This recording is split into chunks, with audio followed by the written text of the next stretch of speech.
but they showed against Team WE that they are still prone to some mistakes.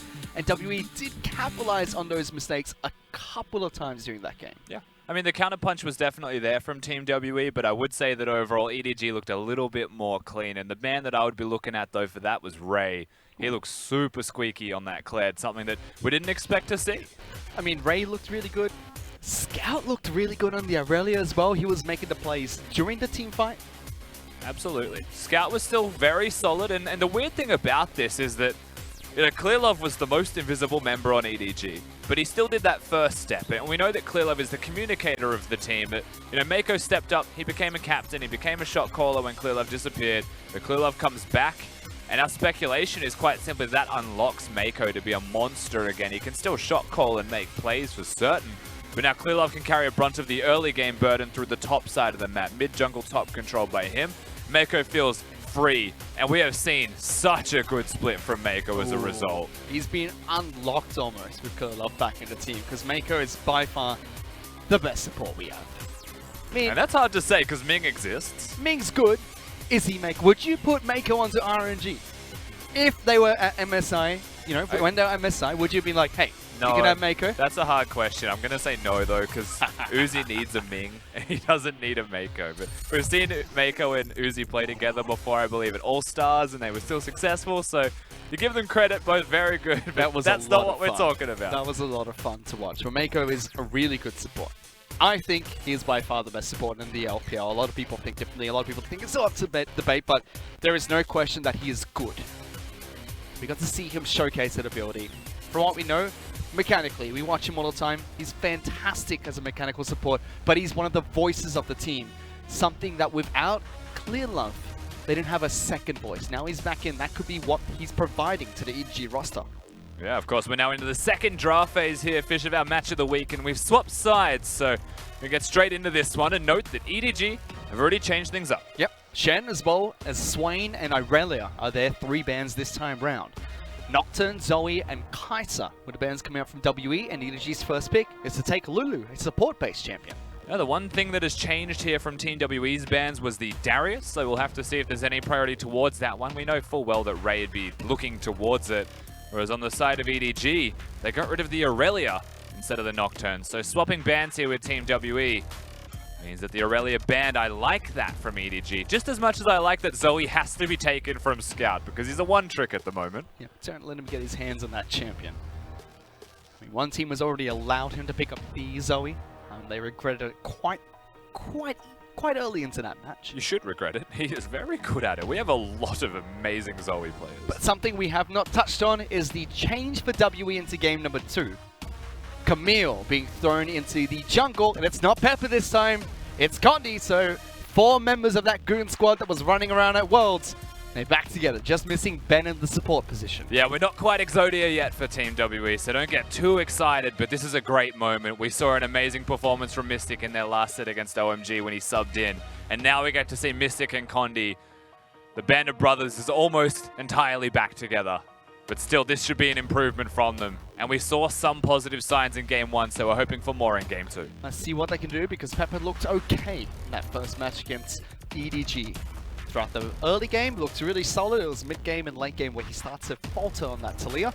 But a priority pick of Camille for Condi in his game back with Mystic. Tom Kench was their second pick, with Darius as well as Lucian being locked in for EDG. And there's still a possibility of Ashe here for Mystic. Ezreal still another one of those options. He looked amazing on it. They had a 26-minute victory. He was almost double everyone's damage in the game, I believe. So it'll be a pleasure to watch him play it again into the Lucian. And I don't think it'll be a Lulu this time, but we'll have to see. Well, it's not going to be. Lulu's already taken by EDG. I'm saying for EDG, against the Lucian and maybe Lulu. No, not a Lulu support. I hope not. That's what I'm saying. Well, I don't think we've seen it too often at all. Maybe not even. Most likely running into the mid lane for Scouts. Neither of these two teams have run a funnel composition yet in the LPL, so we shouldn't expect that. But Darius being picked up, that should be Ray's champion in the top lane. You know what is rad? Both of these teams' coaches have got their organization-based books. You've got an EDG book, you've got a WE book. Don't often get to see that. You just have basic notepads for teams, but these are... So all we got to see now is they swap books, after the handshake. Like, you know, when you definitely swap don't jerseys. swap your strategy books. Why not? You can swap Yeah, jerseys. you It doesn't have reveal our your plans for strategies. the rest of the split. We've already played. Like, you can have a look at what we were going to play. We'll have a look at yours. We'll meet back again during the next round robin after cross conference. That sounds like a recipe for disaster. Sounds like a fantastic idea. They should do it all the time. Gangplank's the first ban, and the second ban phase coming out from EDG. Whereas WE take away Rek'Sai as well as Sejuani. Two champions that Clearlove has already played the splits. Yeah, Nocturne, Rek'Sai, and Sejuani taken from him. There's not a lot else that he's played. The only remaining champion is actually the Olaf that he played in the last game. So, WE, it's unlikely they take away the Olaf. They've got the Camille secured, but if they really feel like pushing Clearlove to the limit, they could put that Camille top lane into the Darius. We've seen the matchup before. Darius still trends to win it, so that's why it's a massive risk. And it's been done once in the LPL, throwing Camille to the top lane as that flex pick. So it still can be, but most likely is not going to be. Still waiting to see what the final picks in the composition are going to be. EDG take away Dr. Mundo as their final ban, so Ornn gets locked in for WE. Yeah, this does make sense here for Team WE. 957 on a tank is always going to be a pleasure to watch. He had the potential of, say, a Poppy. Amazing Jay has tried his hand on Poppy against the Darius. Just try and sustain your way through, be relevant late game. Darius is one of the easiest champions to knock away with the ultimate. He's going to be frontlining, he's just lumbering about, so you knock him away, you win the 4v5. But this time around, they choose the team fighting approach. They're going to crowd control him out. He is the Juggernaut, so very easy to lock down if you can get your hands on him. You can see that Eyeboy hovering over the rise. His coach had to come over to his screen and point to him which champion was Trundle, so he locks that in for Clearlove. Now waiting to see what the final pick is going to be. Should be a support for Mako in the bottom lane, as he hovers through every single champion available.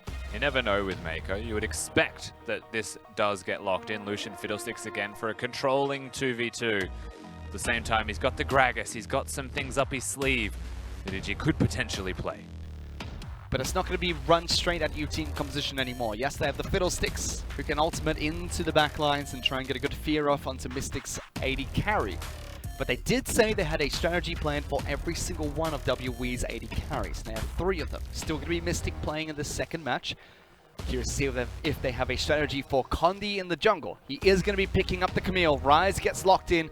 Should be Sia's champion in the mid lane, going up against a Lulu being played by Scouts. Yeah, they're looking the Ryze. So through that middle lane, Lulu should have a bit more early control. Ryze scales up very nicely to dealing damage. WE, in terms of team fighting, have a very strong composition. Hit 2 items and explode on the Rift.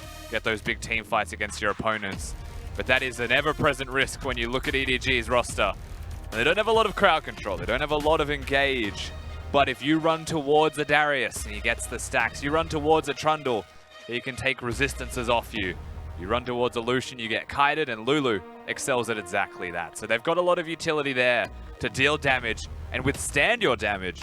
Whereas WE feels much more conventional to me in that they're just going to come at you with the team fight. But then how do EDG set up? Because we've known EDG to be that mid-game team, the one that like to wait and set up for objectives.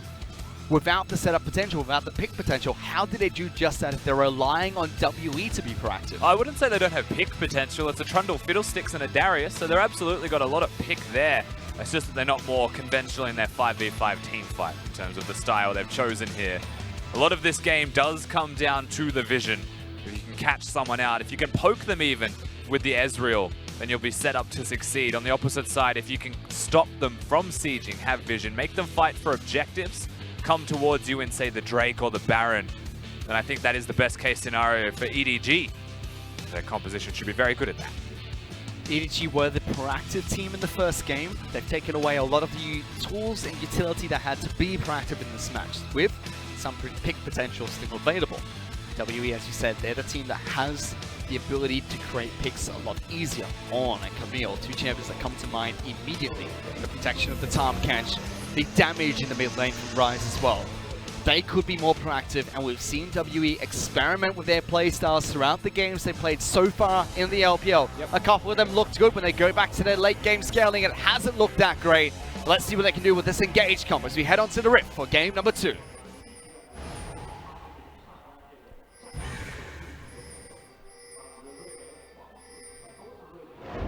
That turret's got big shoulders.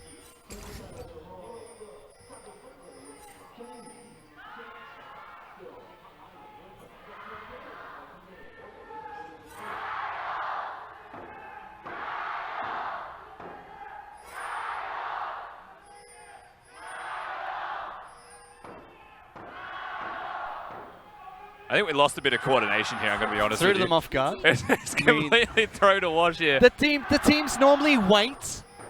Oh, wait, they're still going. They've still got drums, Rusty.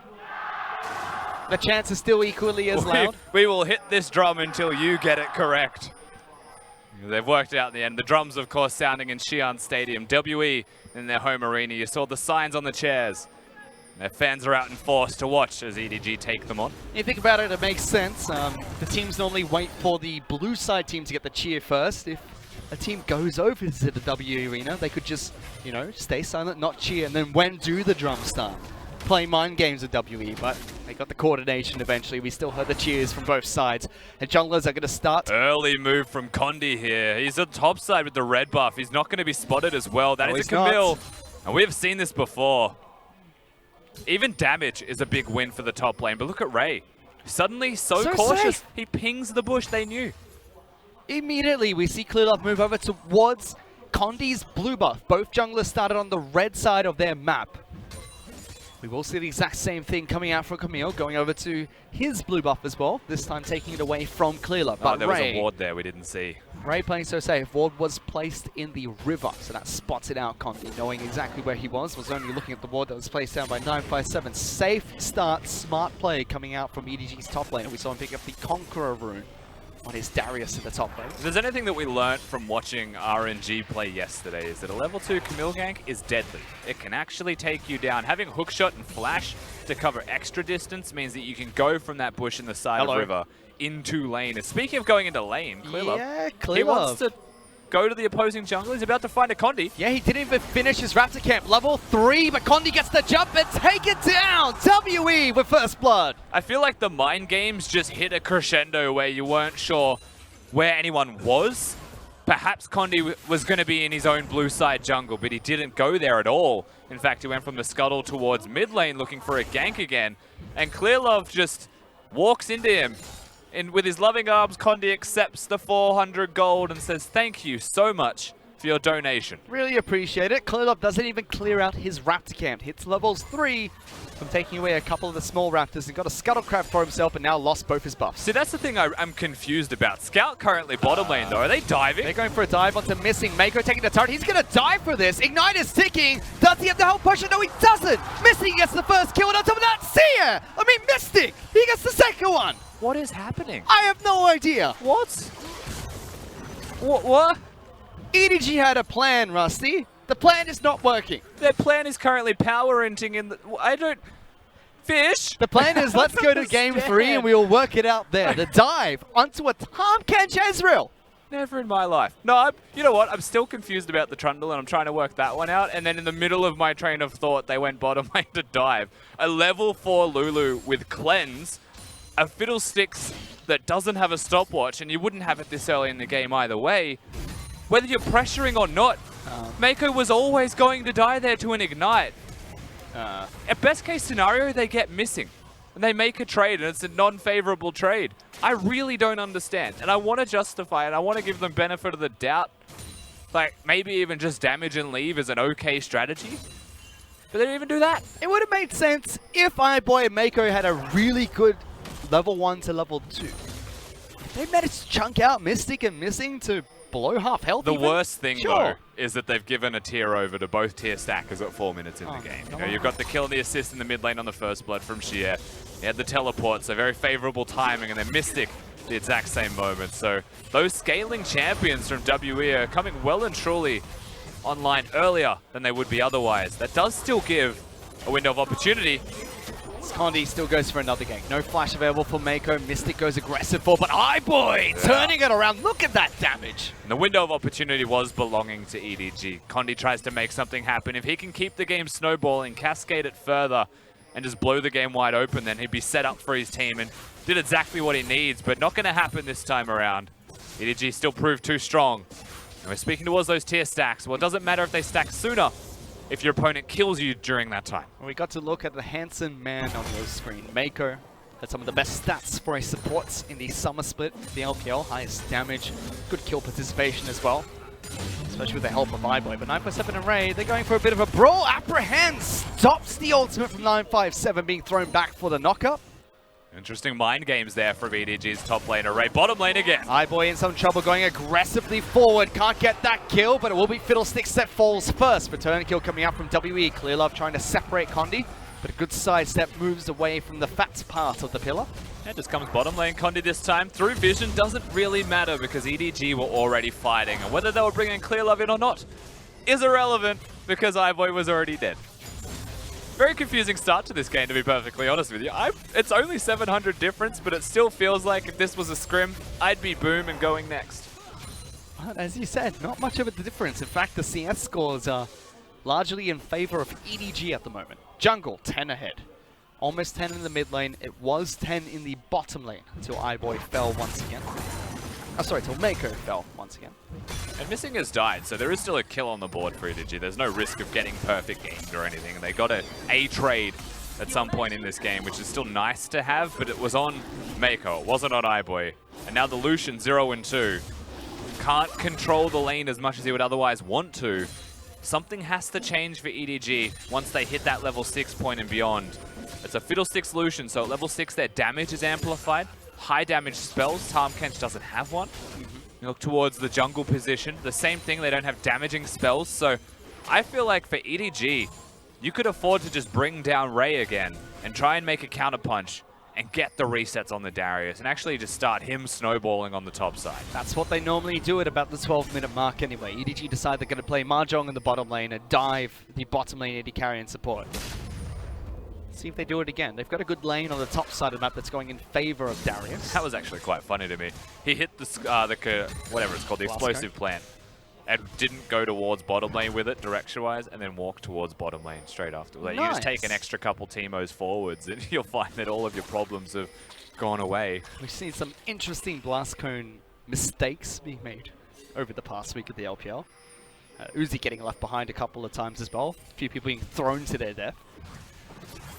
We finally get to check in with this mid lane, however. Sierra got a nice start. He teleported into that bottom lane fight, but he was pushed in underneath his turret when he did so. So lost a bit of CS, got an early tier for himself, but is still being shoved in by Lulu. We didn't really mention mid lane much, of course, as you spoke towards what happened early in this game.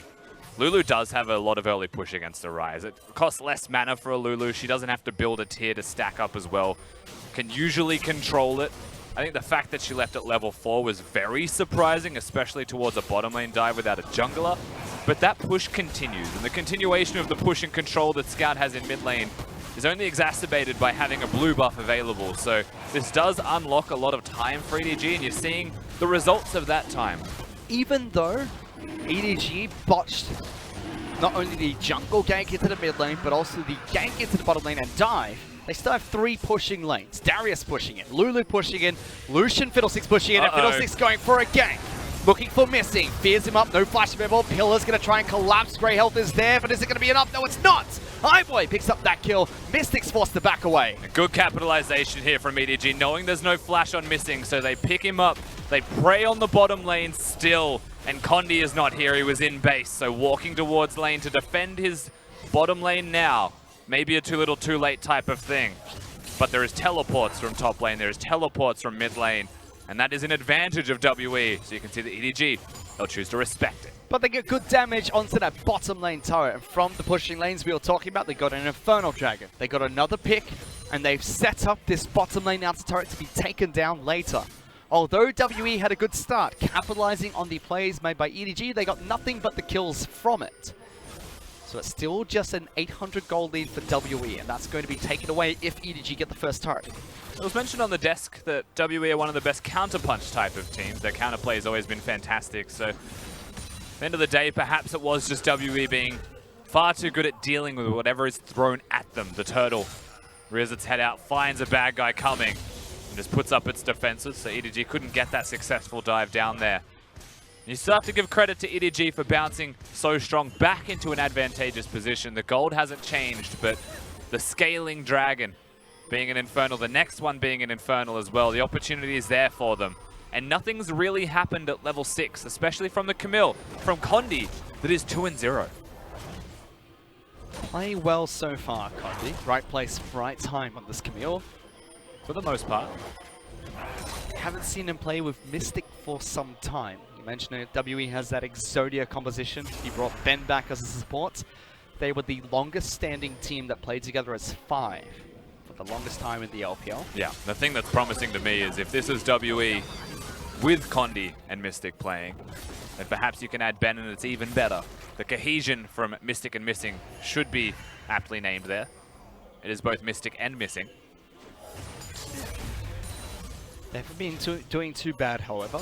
Keeping up in farm against iBoy. No deaths on the side of Ezra, only Mystic falling so far. And for those wondering, we don't really know where Ben is. We just know that he is not missing, but he is also missing. Just needed to clarify that one. Please stop.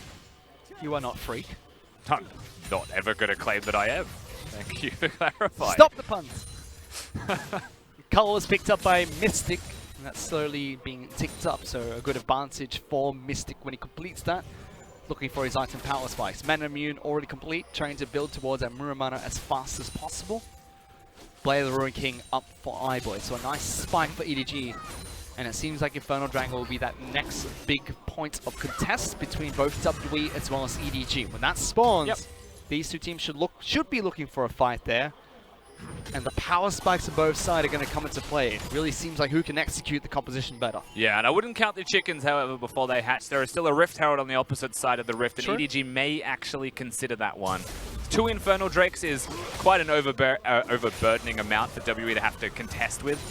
So they may still prioritize the Dragon itself, but when you look at the vision from EDG, even though there's no Drake, it's all bot side river.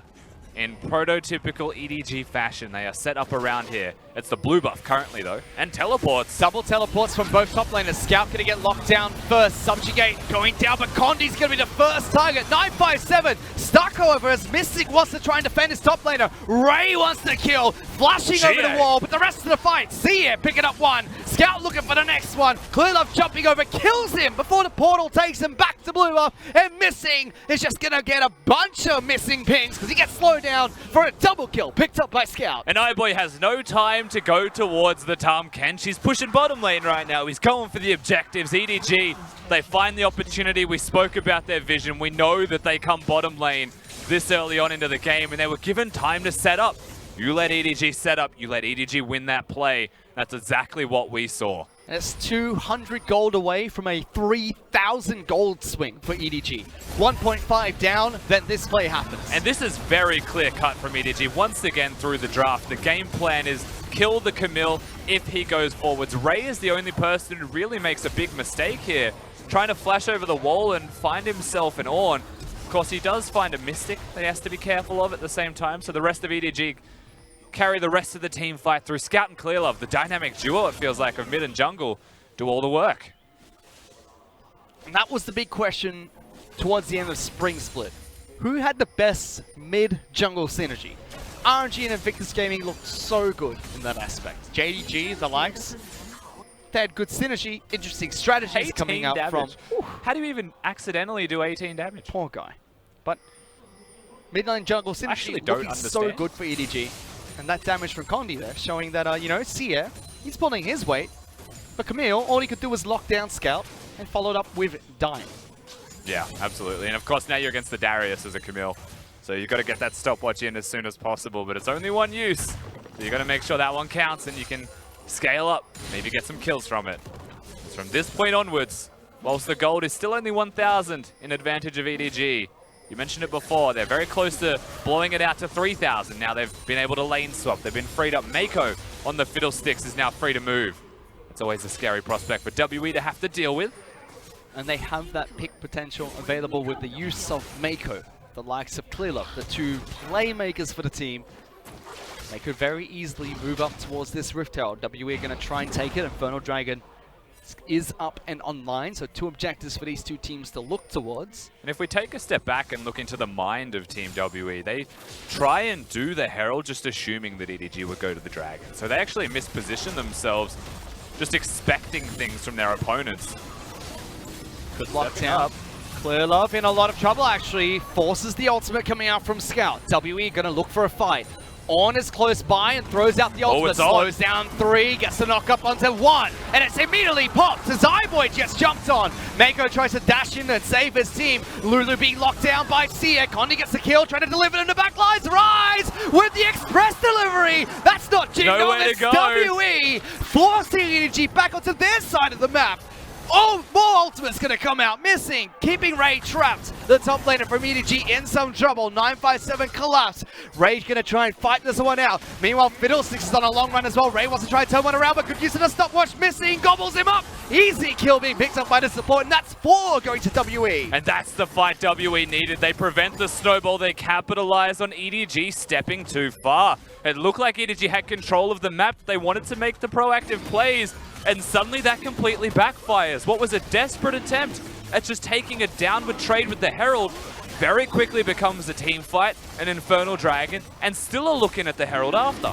WE set up for a great team fight. First, it was Clearlove taken down so low. Then Zyboy was the sacrificial lamb as he couldn't get away from the Ornn ultimate. Great initiation coming out from 957. 957 has had a fantastic start to the split, even picking up unorthodox champions like Nah. This Ornn play was great. And we get to see, of course, the Ornn. He engaged before all of this. Clearlove was caught before all of this, but semi-global number 1, they'll find Clearlove. Semi-global number 2 was missing, preventing Ray from having an exit opportunity.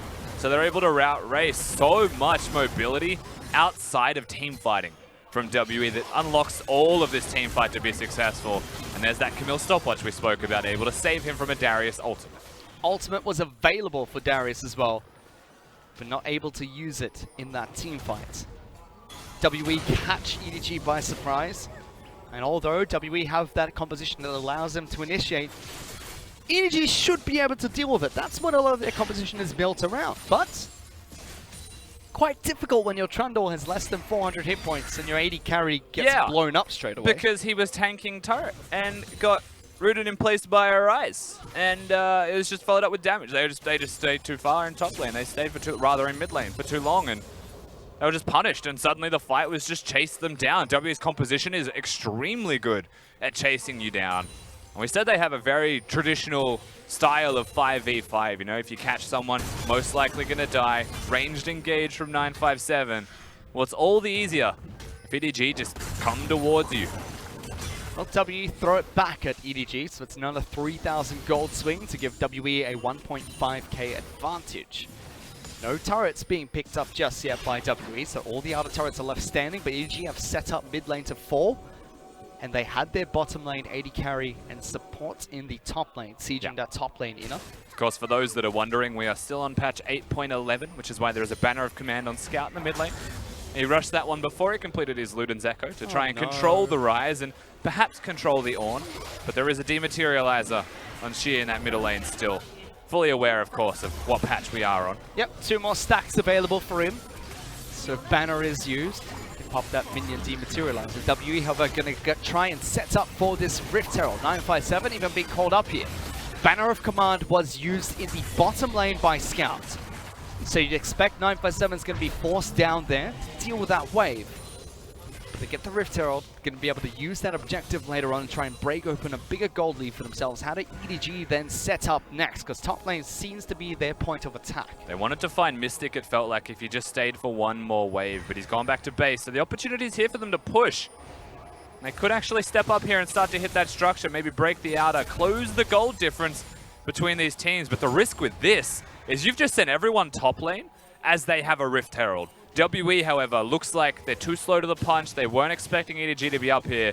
So they're going to try and react by fighting or preventing them from pushing, opposed to making the trade in mid lane. Changed their mind, Ezreal made up for it. They do have a couple of flanking wards as well. So if Rise wants to teleport up, or if 957 wants to, they can. But instead, Misting takes Condi into the mid lane. Rift Herald not even going to be used just yet by Camille. Yeah. Baron spawns as well. And EDG don't even take down that top lane outer turret. WE are reacting incredibly well to EDG's plays. They're doing this super cleanly, and it was missing on the Tahm Kench that was a big part of that one. So he's able to get mid lane. The Ezreal ultimate is what cleared the top wave, and EDG didn't even stay. They didn't want to trade. That Rift Herald is too big of a threat to actually just try and make a trade play for, and here it comes. Rift Herald being thrown onto the top lane. They already have Mystic, Condi, as well as Missing up here. Both teleport users from the side of EDG, sorry, WE, still in the mid lane and bottom lane respectively. That charge deals a decent amount of damage. He's going to try and attack mid lane. Sierra forced to flash away, but the culling dealing a lot of damage. He's very low. The double tap comes out from my boy. They pick up a kill in the mid lane. Now going to try and siege through these turrets. They have to keep pushing, but the Herald is going to be going on top side. So they send Ray. He has teleport, but EDG, they find an inside track. They find a moment, and they get a kill in the turret and perhaps a second. They're still attacking. That turret will fall. Clearlove takes it down. 957 only a single knock-up onto iBoy. He then chases the tank. Oh, they're not done. 957 in a bit of trouble. Subjugate's going to come out. Good dash. iBoy doesn't get stunned, but locked down by Condi. Kill onto the AD carry. Fiddlesticks throws in the ultimate. He's going to try and get as much damage down as he can, missing the first one to fall. Ray gets the slam dunk, gets that kill. EDG pick up 2 picks. They start to feel themselves here, EDG. They make a very clean play, and it was all countermeasure, it was all reactive to their opponents. And it feels like a lot of this game has become you react better, you win the fights. WE, they are making a play. They're teleporting over. It's been spotted by EDG, but not that they've started it. That's both teleports being used. They don't even clear out the scrying orb. That was really smart from WE. They let the control ward stop the scrying orb. So EDG are late to react. Teleport's in. Another teleport. Condi is very low. If EDG get a sense of this, they're going to go for a fight. Teleport coming in from Ray. They're trying to see if they can start this one. That's actually Lucian. The AD carry's forced to cancel. He can't teleport us to front line. Clearlove very low. Condi very low. Teleports galore, but both teams disengage. It was risky, but they've done it, EDG. They're able to defuse the Baron threat that WE were pressing on them, pressing forwards. Yes, the Lucian teleport gets cancelled, but Clearlove survives with the smallest amount of health available. If he dies, Baron's still on the board, still a threat because the teleport's cancelled. Lucian has to walk all that distance. WE, they had the vision. They actually had the setup mostly there for the Baron extremely quickly, but now because it's reset, Infernal number 3 is on the board. Easier objective for either of these two teams to set up for. Baron is still on the table, but that was a lot of teleports being blown by both teams. Sia and 957 forced to use theirs. Mystics is still available, but iBoy, if there was a safer ward for him to teleport to, could have been a fight for EDG. Now he's actually separated from the squad. 957 tries to capitalize on that. Clearlove going to be the first target. Subjugate gives him a lot of resistances, and they cut him off. The tank forced to be saved by Missing. Meanwhile, Condi picks up the Infernal Dragon. Ray leading the front line, gets one slam dunk. Let's go for second one. Goes for it. 957 should fall to the bleed, but he does pick up a return kill. 3 on 3. Scout's the only one left alive. Mystic so low, but he's not going to be taken down. A double gets picked up by Condi. He is on fire at the moment. WE win the team fight. Condi and Mystic doing a lot of work, and Shie, the trio of WE, the old guard of WE, are winning these team fights super strongly. EDG, they're trying. You're seeing some resilience there, but now the 3-man unit with 2 red buffs and a lot of regeneration goes straight over to the Baron. 4, 0, and 8 on this Ezreal. He lives with a sliver of health. Only Scout left alive, with the respawn time is a little bit too low for EDG. With no globals, with no teleports, they can't contest this. I mean, Guardian Angel gets popped, but this should be Baron being picked up by WE. Yep, just a bit of sunshine on a very rainy day for EDG right there. They'll get the Guardian Angel of Condi, but the Baron still goes over to them all. I believe even Sheer maybe picked it up just at the last second there. We'll watch this fight again. Ray gets the resets. Condi chooses to go for the Drake, so you can see why this happens. The side of EDG, but really nice disengage from WE, followed up by the re-engage. Mystic free hitting pretty much the entire time. There's nothing they can do from this point. The fight is over. They didn't get the kills. The composition of EDG wants to be the one and done style, but really have felt lacking in their ability to get those team fights off with how well WE are disengaging. I mean, EDG should be able to disengage as effectively and in fact take the fight to WE if they collapse off. But look at that damage! Stop giving this man Ezreal. We've already said he can play the champion. He showed it in their last match. He's approved on the Ezreal list, 100%. Now he's starting to ramp up. 408, 3rd item done. And the QSS. But really impossible to kill. It was such a good play from 957 once again. Yes, 0-1 and 9, but he's doing his job as on. Instead, toe-to-toe against Ray on the Darius pick in the top lane. Fantastic engages. They caught EDG off guard. Yes, they turned around, but they couldn't kill them fast enough. There was no iBoy to be seen. Not enough damage because they separated the team. So from this point onwards though, and it's only 4,000 the difference, what you're looking at for EDG, if they want to come back in this at all, is that they have finished support items to empower their AD carry and to empower the Darius. Darius has got a Stoics gauge, so he's actually quite hard to take down if he's got a Lulu healing him the entire time. But past that, you've actually got the Zeke stun for the Trundle. You've got the Shurelius to speed up your Lucian to give him access to the front line if possible. And you've got the Ardent Sensor there for the Lulu as well. This game, to me, becomes about kill the front line of WE, namely Condi, who doesn't have that Guardian Angel. Kill him, get the resets, and just chase down the rest of WE. But I think that's actually where the difficulties arise. You're chasing down an Ezreal that is super big. Chasing down an Ezreal with 3 completed items, boots 2, as well as a quick silver sash. That's incredibly slippery. With a Tahm Kench with Locket of the Iron Solari to protect him. WE are going to try and take down all the inner turrets they can. Bottom lane inner turret falls. Mid lane inner turret falls as well. Only top lane inner turret is left.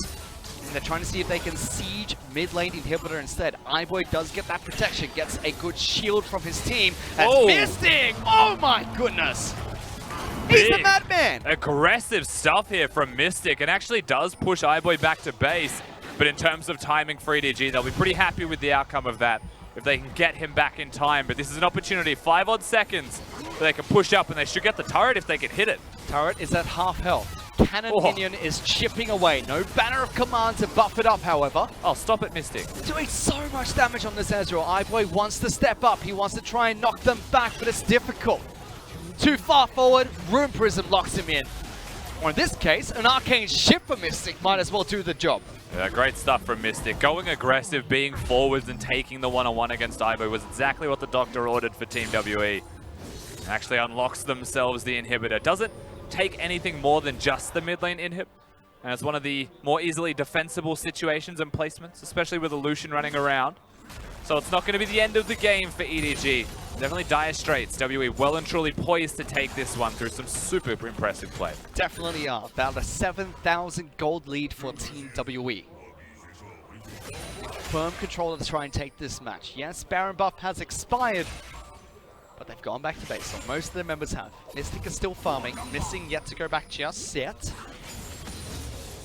But they will pick up their items, they will reset, and possibly attack the top side of the map. Yes, Mountain Dragon is going to spawn 29 minutes into the match, but Baron, still quite some time before that major objective comes online. And really, we've gone through a lot of this game not counting EDG out, and it's still one of those things that will persist in the back of my mind. 8,000 still a sizable advantage, and WE should win this game. Mako spotted in a dangerous position. 1 Q coming out from Mystic, his health is at 2/3. That was way too cheesy from EDG. They need to be careful. They tried. They need a perfect fight to win the game, is what I was about to say, because it requires a miracle from them at the same time. Now, I don't want to count them out. They're still EDG. The machine has got the capabilities.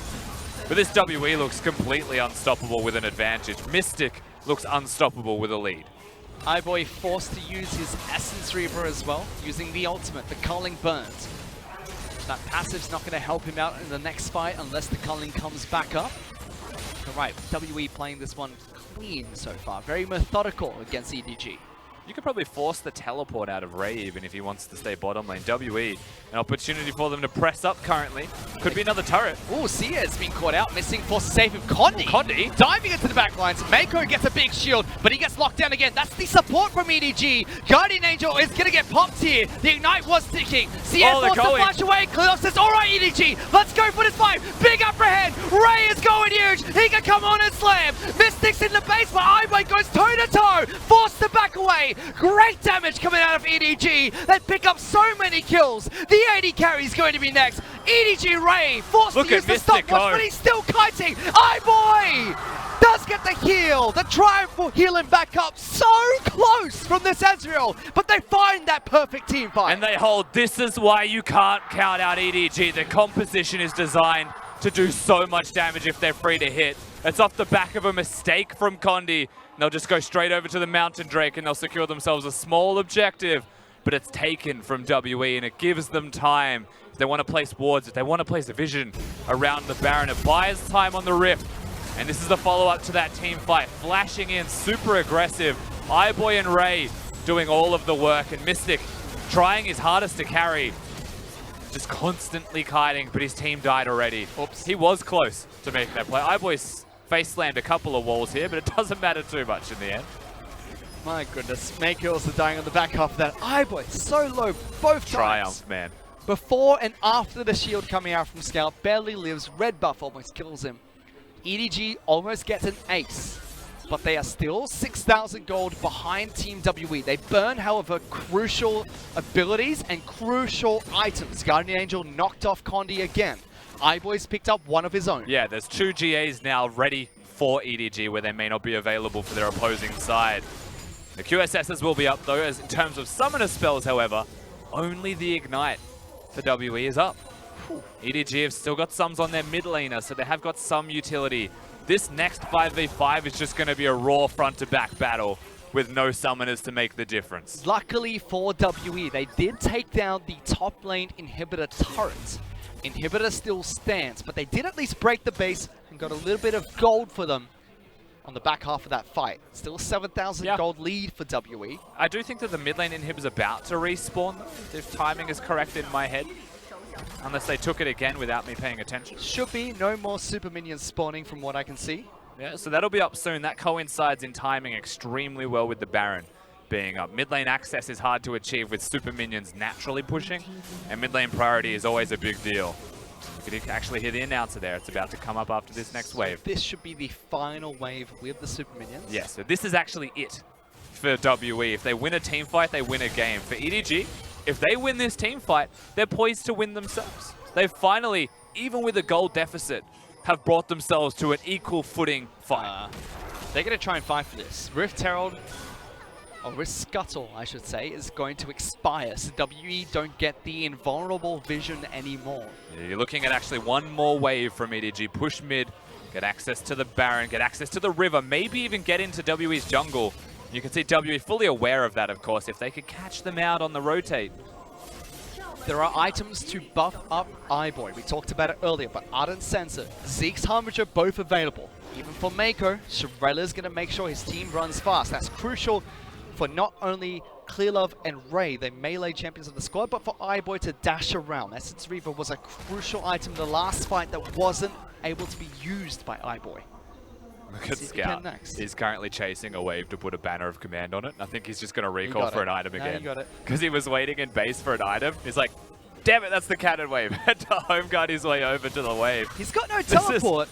Yeah. Does have to be a bit careful. But he bought a full redemption during that time he was waiting. WE, very obviously about to do it. He wasted so much time bottom. They should just secure this for free. Rise Ultimate brings them straight into the Baron Pit. On the way, pings are coming out from EDG, but too little too late. Cancel that teleport, Darius. Oh, he's not going to. They're going to fight. They're going to try and fight for this one. Ornn throws out the ultimate. Clearlove already at half health. Big charge upon no ultimate for you, Clearlove. 777. Welcome back to the LPL. They're still going to try and fight this one. Mako diving into the backlines. First Guardian Angel popped onto Ray. iBoy, the machine, the robot. He's still going. Insane AD carry. Jumps forward. Gets one. Gets two. Mystic, the last man standing. How the hell have EDG done this? Mystic, the last man standing, not enough. Scout with the double kill. The ace to EDG. And EDG actually do the impossible to get that fight in the base. They follow it up, and iBoy is an absolute monster in the AD carry role. Run it down mid lane. They should even have enough time to potentially end. 32 seconds on 957. The first to respawn will be missing. 15 seconds until time catches up. They have minions, they have an AD carry, and they're going to try and push for this win. Yes, Clearlove fell, but EDG did not care. They're pushing for the Nexus. Missing will come back up. CS shortly after, but it doesn't matter. They're already on top of this inhibitor. iBoy will dash around, and EDG done it. What a comeback, and what a 2-0 to EDG.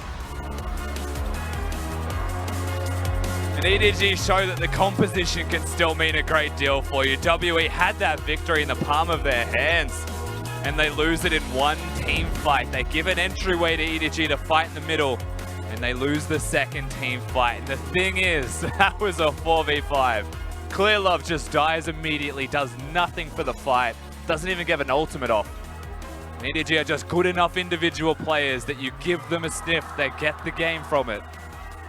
That's a scary thing to play against. He was clear lull for a little bit of that fight, but the int coming out from Trundle was a blessing in disguise. iBoy finds the right team fight to go ham.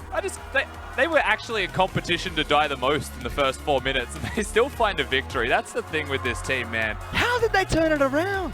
From 8,000 gold down, Inhib's gone, Baron against them, they still get a team fight. Can you not be that good at winning? That was beautiful to watch. EDG remain undefeated in terms of series picked up. One of their true tests against WE by no means lackluster in that series. Games 1 and 2, they took it to EDG. They should have won game 2. But it's something about EDG at 1 or 2 miracle team fights. They found 2 in the same game. 10,000 gold behind, no problem. We'll fight you. Mistake for Condi, you're dead. Then a 4-on-5 at Baron. With Baron buff over on Team WE, and they still win the fight. And you can look back at that last team fight and just talk about how amazing EDG actually were to be able to get that win. But the one prior inside the base of EDG, I mean, they shouldn't have been able to win that. Condi is the person who oversteps, and this is not that moment where you say, there's one piece missing from the Exodia of WE. Just Ben, gone. Woo. And this time around, it was actually Condi, someone who was on the team, that cost them big. Look at that cliff at the very end. That was the final team fight. The spike, Clear Love dying. And then an immediate drop off. They didn't even end with a gold lead. They were just behind the entire time. There was one moment at 14 minutes in where it was super surprising they got it. WE bit back harder. And Mystic on Ezreal is so good. It's almost shocking that he lost that. Plays his first game back with Team WE with Condi in the jungle. But even then it wasn't enough. They tried everything against EDG. They had the engaged composition. They had the beautiful team fight around Baron. But botched execution coming out from WE. They let iBoy pop off, and he played so well at the back half of that fight. Yeah, he certainly did. At the end of the day, you still see what a 5-item Lucian can do when a Lulu supports you. To be able to win a 4v5 in the way that they did was nutty. Beautiful team fights from EDG to win game number 2, making it a 2-0 in their favor. Let's send it back to the analyst desk to break down that series. And there is just something about Edward Gaming. We call them the machine. Doesn't matter what you're thrown in, what type of ingredients, they just print miracles. And we saw 2 miracles that fight. And before we even get into it, I want to go right back to the game-winning team fight. And as Rusty said, Edward Gaming were down pretty much the entire game at 1 point, 10,000 gold, and it doesn't matter. And here's the setting for this, because Clear Love immediately dead. Ray mispositioned, but they are so confident to double down no matter what, because Essence Reaver is, of course, already procced from iBoy. He runs in with the Ardent Sensor from Lulu, the Zeeks from Trundle, GA so he can just dive on through. He is super buff, and he is able to obliterate them. And I know you're probably going to double down, Kremit, but we saw a very similar play, not necessarily to the same miracle caliber from SMLZ, skating around on the Lucian. And you said SMLZ. If it's Uzi, it's SMLZ. And I said, no, it's iBoy. You see that? Who is it? It's SMLZ! No! And you see it Get him out of here! SMLZ! Get him out of here! Hey, you said SMLZ too. You said SMLZ too. Now, do you want to jump this cliff? I'm giving you the option. He definitely is a flip-flopper. I'm a flip-flopper. I have that. I don't have pride. I'm good. But that was incredible play from iBoy nonetheless. That was really good. That was essentially a 3v5 team fight that they did won. I do, however, want to say I think Mako was the one that did start it out. That was a 5-man Crow Storm, and he also feared Xie, took him out the fight before he could react. That was a big point in that fight. And it didn't start out perfect for Edward Gaming. In fact, it was an incredible botched dive that basically Edward Gaming, for the longest part of the game, were just going to survive. Yeah. So a lot of this game, as you mentioned, is that EDG they found themselves in a deficit for so long because of the bottom lane dive that happened. That was like, what was the point of that to begin with? So, and then Camille was so far ahead of the curve, 2 kills in her pockets. But the issue is, and this is why this game was really questionable, and why I felt like EDG had a real, they had a real opening, was because Camille, Condi, was just on the wrong side of the map when he should have been bot side, helping out, positioning around Infernal Dragon, not giving that away for EDG. And the thing is while Edward Gaming botched the dive and it felt like they were then trying to just recover. Yes. We talked about in game number 1 that Team WE doesn't seem to make proactive plays. And in this game, they had 2 pretty critical team fights where it was finally them, and they were kind of capped off by these beautiful Rise ultimates as the chasing mechanic. So if you're a Team WE fan watching this replay, you start to get some of that hope back that, okay, yes, this can be a top-tier team again. And then we have EDG like overstepping themselves. A lot of these do come down to individual mistakes. I think ClearLove wasting the Lulu ult on himself. Everyone was looking at this fight and going like, okay, W should be able to clean this fight rather cleanly up. Mako does come back for a little bit of damage, but most of it's already gone. And the cool thing is that, looking here, Mako does somehow survive himself. He actually gets away from that with the flash over the wall. He definitely runs all around to his 9.2 own KDA, safety. boys. I will say, though, that, like, as you mentioned, for WE, the one ray of hope, I would say, Mystic had an excellent game. The DPS he was able to output, the team fights that he had on the Ezreal, you want to see him pick it up again. And also, the rise for CA. A lot of his realm warps were incredible, being able to pick up Baron when he could and then chase down fights, especially on that one play too. So 2 of those members really showed up here today. But I'm going to push it back at you because at the very beginning of the day, you guys said the problem with Team WE is how they fit on the 8-11 patch. Both Edward Gaming and Team WE don't seem to have the cleanest or more precise read on 8-11 comparatively to the other LPL teams. You guys said Edward Gaming still playing the ADCs. Team WE, we have no idea what's happening with some of their compositions. But yes, Ezreal has appeared globally, but he is not the primary ADC if you're playing down there. No bruisers to be found from Team WE, and Rise. Like, you're highlighting these picks, and I agree with you. He's a phenomenal Ezreal player. That's not an 8-11 pick. Yeah. I would say that my initial issue wasn't so much the fact that they are misaligning with the meta. I think the biggest issue is misaligning amongst themselves. Teamwork has been a thing that they've always hit on time again. That's why they went to Worlds. Was teamwork, team play, communication. Or because they were patched in. Clement, you got that, come and on. I mean that's your opinion, Miss Don't Host. tell me you agree Wait a with this second. guy. Look, teamwork was a big thing. Condi was not in his mind. Like, That's true. Condi was playing some really weird stuff right there. He's never engaging on the right person. But I do think that, particularly for this draft, I actually kind of liked it for W because they attacked where EDG was weakest, and that is their mid and jungle synergy. And I think you should always pick Camille against EDG. He does hard cap. If you give him a good level 2 mid laner, then that's a very strong combo, and you'll almost always see EDG fall to that. Fell to that 3 times in a row so far. However, I do agree with the Ezreal point as well. There's a big reason we don't see Ezreal as much in the LPL, and that's because we play a lot more tanks. We play about 15% more tanks in the top lane. Ezreal has a much harder time getting his damage off. Yeah, and I think that's a good discussion for the future iterations, future compositions. One thing that struck me pretty hard with WE, because remember previously what's been great with WE has been Ben and Condi. We've always talked about Ben and Condi's setup is rivaling the jungle support duo of EDG, the jungle support duo of RNG. That's always been something that's been the major point here. But bringing in and shipping in a lot of these new supports just always resets that, especially if you're also doing that for jungle.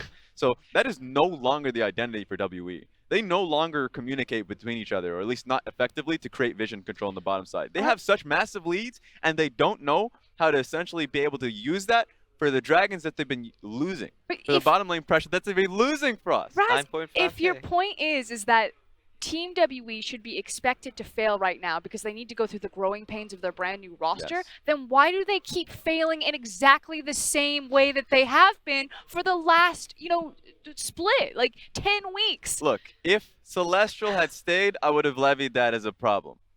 But now it's missing. And so you have to go through the same growing pains. So I think that my biggest thing if I was with WE is that I would continue in with Celestial. I thought Celestial had a great time. Of course, he renamed back to 649. Well, that's been another discussion altogether. But ultimately, they need to stick with the same team. Yeah, I agree. They need to stabilize on the team, but I also agree with you that they fail the same way, and that's proactivity in terms of their early and mid-game fights. And I think that's coaching, that's mentality, that's team culture, and that has to change if they want to compete in the new age. Well, the hard truth for Team W, you guys can see the lights flashing behind us, and it's because we're now going to go live to our final game in Shanghai between Rogue Warriors and FPX. That said, shout out to our man of the match. Of course, it was going to be iBoy against Team WE and Edward Gaming. We're going to throw it to a quick break, reset, and catch all of the action. So, Rogue Warriors versus FPX. Clement, I know you have to leave the desk. Who do you think is going to win?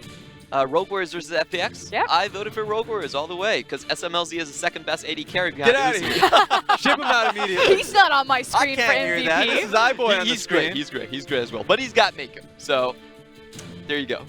This is when he leaves. So I'll say this, yeah. iBoy was amazing. Had a fantastic game. This is why you continue to play AD carries with this team. Don't put this man on his support. Don't put him on a bruiser. But again, we need to get to our casters. We need to get through this break, so we're going to throw it to the break. On the other side, Rogue Warriors versus Fun Plus Phoenix. 争锋造极，方可声名远扬。侠盗勇士志在威震四方。